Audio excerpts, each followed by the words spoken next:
పౌర్ణమి పురస్కరించుకొని మనకి ఈ ప్రదక్షిణ కార్యక్రమం 21వ ప్రదక్షిణ కార్యక్రమం మొదలుపెట్టి మనము ఈ పౌర్ణమితో 21 పౌర్ణమి పూర్తి చేసుకుంటున్నాము.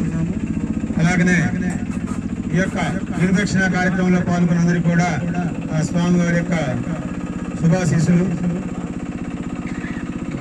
మనం చెప్పే ప్రతి గడపని చెప్పుకుంటూ ఉన్నాం. మనము అవి జరిగేవి ఇప్పుడిప్పుడే మీకు తెలియదు విషయం కూడా, ఈ దేవాలయం ఉచ్చరణలో ఇప్పటి వరకు మనము ఒక రాష్ట్ర ముఖ్యమంత్రి పేరు మీదుగా త్రిపురాంతకం గ్రామం పేరు వెళ్ళాం. మనం ఈ సంవత్సరం మనం చెప్పిన దేవాలయాలు, ప్రసిద్ధి చెందిన దేవాలయాలు 27 దేవాలయాల్లో త్రిపురాంతకం 4వది.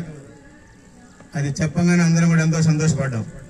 త్రిపురాంతకాన్ని యోగం పట్టింది, ఇంకా ముందడికి వెళ్ళిపోతుందని.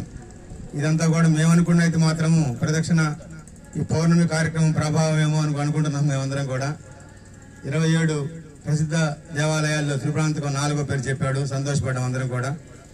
ముందు రోజుల్లో మన దేవాలయము, మన గ్రామం కూడా ఇంకా ఒక చిత్రపటంలోకి వెళ్ళిపోతుంది అన్నమాట. అది టూరిజం ప్యాకేజ్ కిందకి వచ్చేస్తుంది.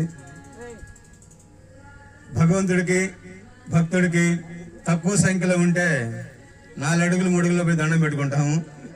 ముందు రోజుల్లో మాత్రం స్వామికి మనకు 20 అడుగులు లాభం ఉంటుంది ఇంక ఇప్పటి నుంచి.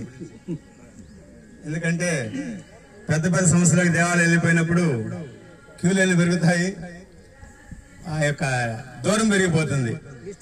ఇప్పుడు దయచేసి అది పెరక ముందు ఎక్కువ స్వామిని దర్శించుకుంటుండండి, సేవలు చేసుకోండి. ముందు రోజుల్లో మనం భగవంతుడికి మనకి 20 అడుగులు గ్యాప్ వచ్చింది. ఇంకా ఇప్పుడు మాత్రం కేవలం 4 అడుగుల గ్యాప్ ఉంది.